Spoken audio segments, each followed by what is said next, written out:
All right, good day, everybody. It's Thursday, October 27th, 2011. What I wanted to talk today about was the term creditors control. Creditors control. It's kind of the way things work. If you're the creditor, you control the situation. The debtor does what you tell them. The United States, what everybody thinks is a government in a country, is not. It's a corporation, and it's bankrupt. And who is the creditor? You know, that we always hear the national debt, and we're borrowing money and we need to pay it down and all this stuff. Well, who is the money going to? It's another private corporation. It's called the International Monetary Fund, the International Bank of Settlements.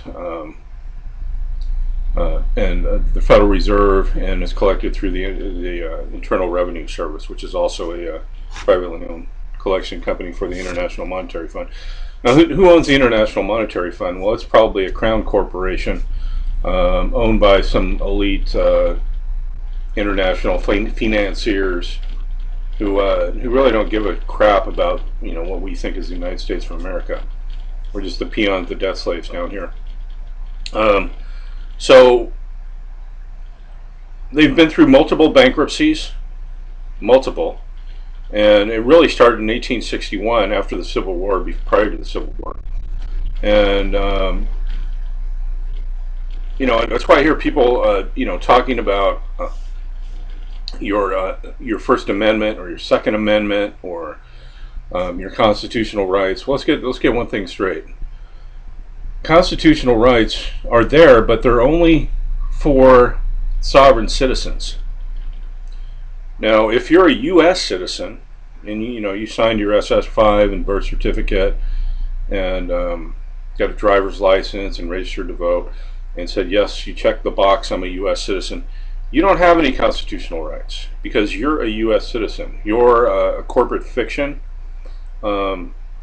You have a certain amount of benefits and privileges that can be taken away at any time. You don't have any constitutional rights. Constitutional rights are available to sovereign individuals. So if you are a U.S. citizen, you would have to go back and undo all these adhesion contracts that you've unwittingly probably signed up for. Back yourself out of that and then go into the sovereign citizen way, where you do have constitutional rights, and that's ultimately what a lot of people are trying to do. As a U.S. citizen, you're reduced to what's called capitis diminutia maxima. It's the lowest form of basically slavery. So what they've done is, because the United States corporation is bankrupt, and you signed on with them as a franchisee to their corporation, they put all their debt on you. So the United States corporation has contractually put up everything as collateral and then lost it because they couldn't pay the debt. All the land, all the lakes, rivers, fish, anything they own or could possibly put up, all the national parks, put all that up as collateral, and it's gone. Now the International Monetary Fund owns all that. They put up all the birth certificates, so that's why you have to have a birth certificate. It's collateral. And then most recently, they've put up your health through Obamacare. So now they're going to control not only your soul and your body, which they figured they own because contractually you signed it over to them. Just like your certificate of live birth, you gave them title to your body. Now they own it, and they do whatever the fuck they want with it. Believe me, they do. If you're not producing, or they've used up all of your basically your credit that was issued to you originally through your birth certificate, they've spent it all now. With rewards or whatever they're doing, they don't care. I mean, let's face it. This is a business for the most people at the top upper levels. So they've put up everything as collateral and just basically just sold everybody down the river. And now they're in charge with your health too, which is going to be administered by the Internal Revenue Service. So it's a scary situation. But what's going on in the courts now? Because creditors control, and the IMF controls the situation. They're in control of the government. They're in control of the laws that get put on the books. They're in control of everything that's going on. The wars, everything.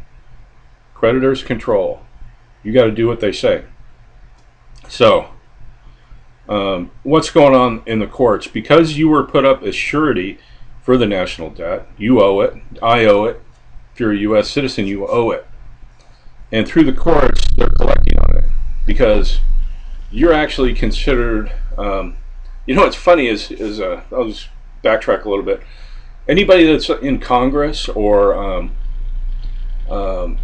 a senator or the president of the United States or in the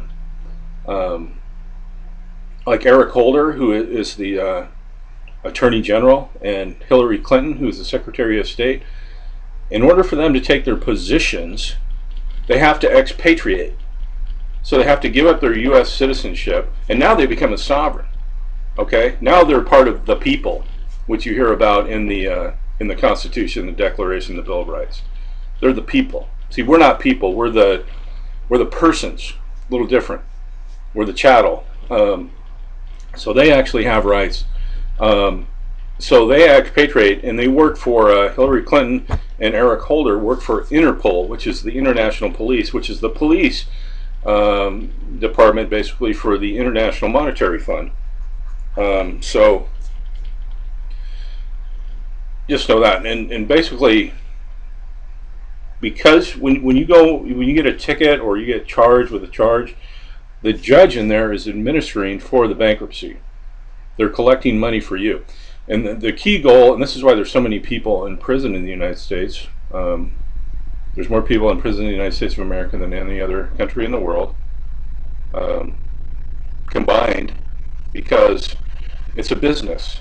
We owe the money, and what they do is if they get you to agree to the charge, they sign prison bonds, and then those bonds are sold on the international market. They put your chattel, which is your physical vessel, your vassal, into storage, and you're the surety for the bond. So it's a pretty sick situation. I just want to get that. If nobody knew that, that's what's going on in the courts.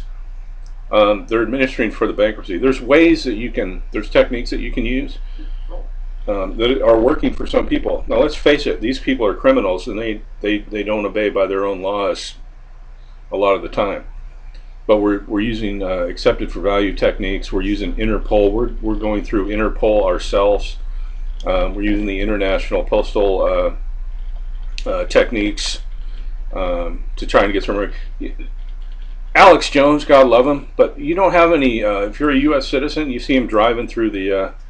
He's got a video out where he's driving through a checkpoint, and he's like, "My Fourth Amendment, my Fourth Amendment."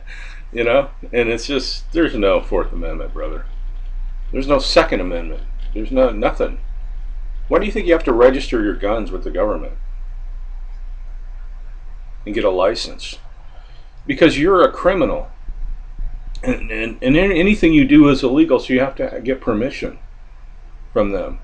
The actual real the real deal is that if you're a U.S. citizen, you're actually an enemy combatant to the republic. The republic is still there, and it's still inhabited by a government, but they don't tell you that.